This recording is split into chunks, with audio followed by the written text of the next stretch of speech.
Hello everybody, this is Watermelon Dallin and I'm back with another video. Well, today in a continuation of the previous video, which I show you how to create an ISO file for Windows 10, now I'm going to show you how to create a virtual machine. So I'm gonna use VM Workstation Pro. For the other like VM player, it will also work the same way. Okay. So now what we need to do is we can just since I already have VM Workstation Pro installed, I'm gonna go right into it. So I will drop in the link of the how to install VM Workstation Pro, and also maybe the link of VM Player so that y'all can all take a look. And those who would like to use VirtualBox, I will also put in the link below. Okay. So I'm gonna open my VM Workstation.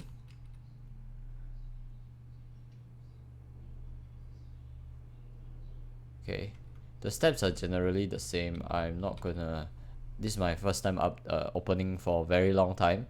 Maybe I'm just gonna click remind me later because they asked me for a sort of like an update thing. Just gonna remind me later. And then what I'm gonna do now is I'm gonna go to the home tab over here, and then I'm able to create virtual machine from here. You see this plus icon?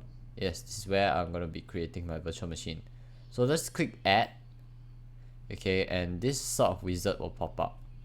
Okay, I am going to select customize a custom installation. Okay, so I'm gonna click next, and then over here I'm going to select what I want to create, which type of VM. So over here I'm just going to leave it as its default. Okay, and then it may be different for different type of software they're using. Like now I'm using VM Workstation Pro. It will not look the same for VM Player and VirtualBox. Okay, so keep that in mind. Click next, and then over here we can use the okay, let's install this ISO file later. Okay, so I'm just gonna leave it like that. I will install the operating system later. Okay, over here you can select your ISO. So that's the purpose of getting our ISO in the first place.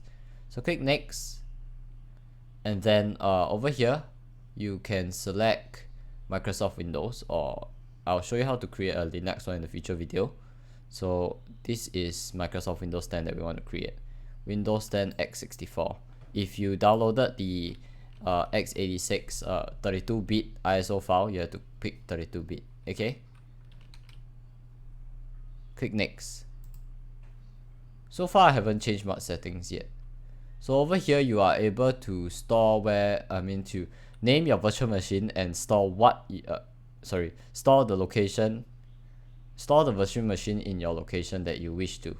Okay, so I'm just gonna call this Windows 10 x64. Maybe I'll just call it Windows 10 and name it maybe personal.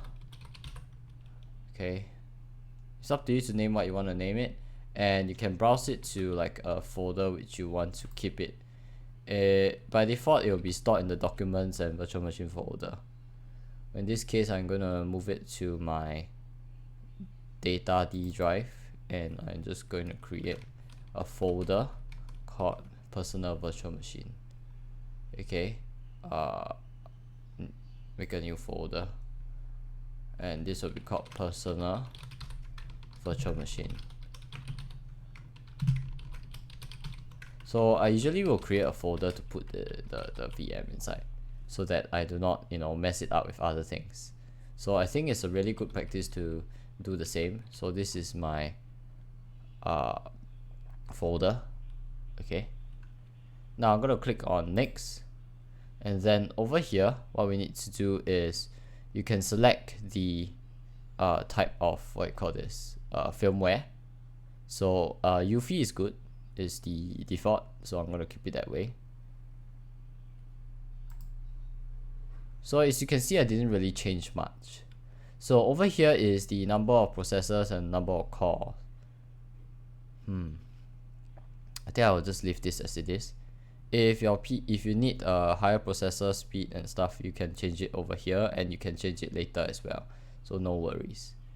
I may change this to a 4-core processor, and I only have one processor, so I'm just gonna change it to a 4-core processor. Okay, now it depends on how your computer can handle, so try not to overdo it, okay, because the virtual memory also take up your actual memory, and it also take up your actual processor in your physical machine.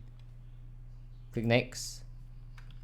Okay, so over here, all you can do is, let's just make sure everything is correct.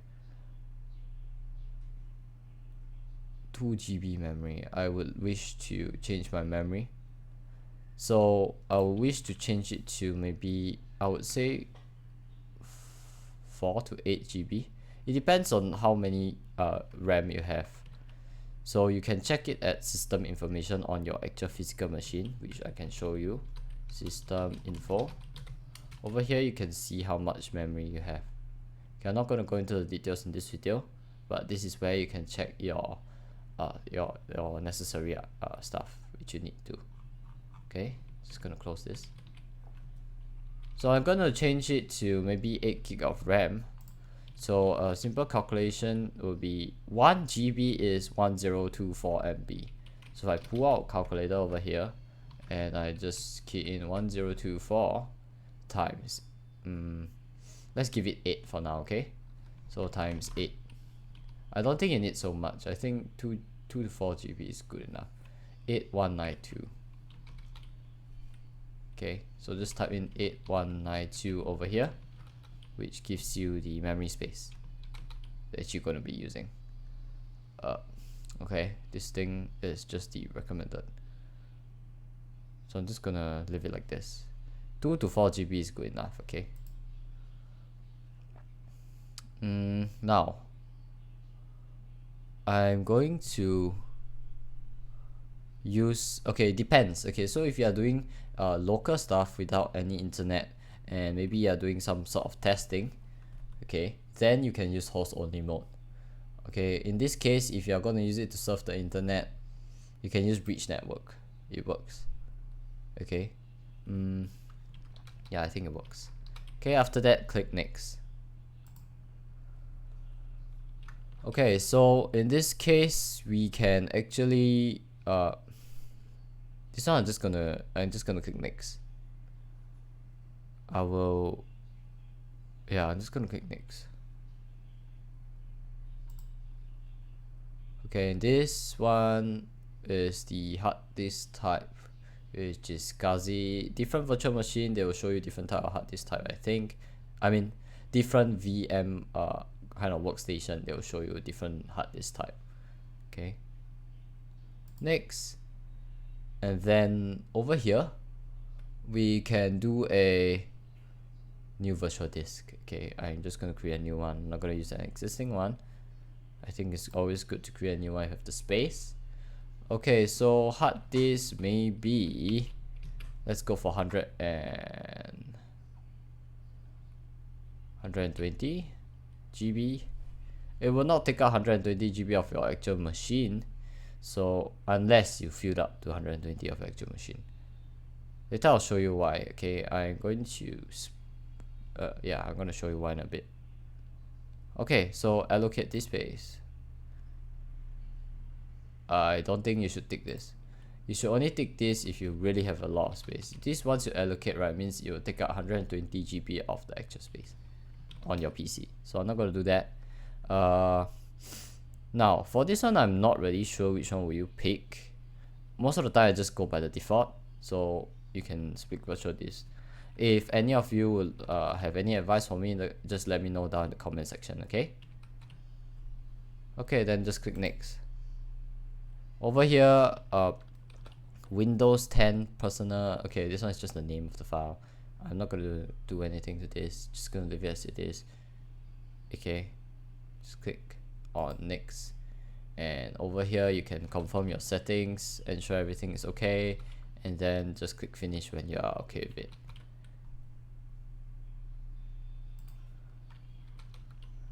So now this will actually pop up. Okay, so to maybe you did something wrong, or maybe you want to add a hard disk or something, all you need to do is to click the edit virtual machine settings. Okay, Remember we didn't put the ISO just now? We can actually put it in now before we put it up.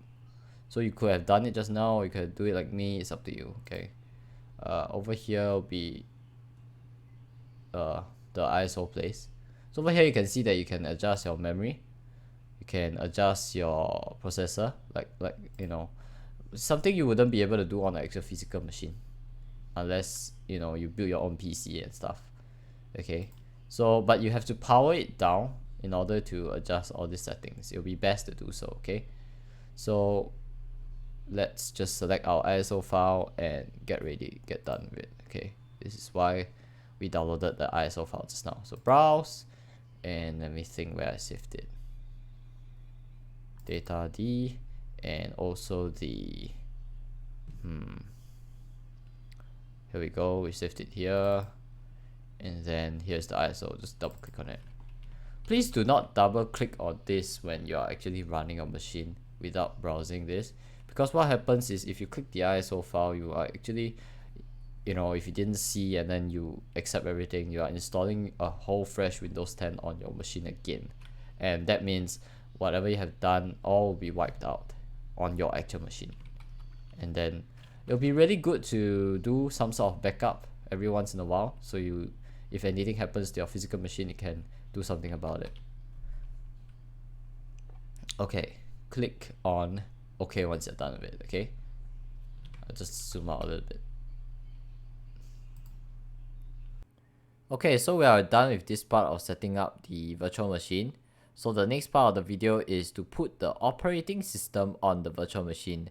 So stay tuned. If you have any questions, feel free to let me know down in the comment section. If you would like to see more future videos just like this, feel free to subscribe and you'll always be notified when I upload a video. If this video helped you, feel free to drop a like to show me some support. If you have some input on what you would like to see in this series or any type of video in my channel, feel free to either write it in the comment or email me or even drop me a message on Facebook Messenger. Well, thanks so much for watching and I'll see you in my next video.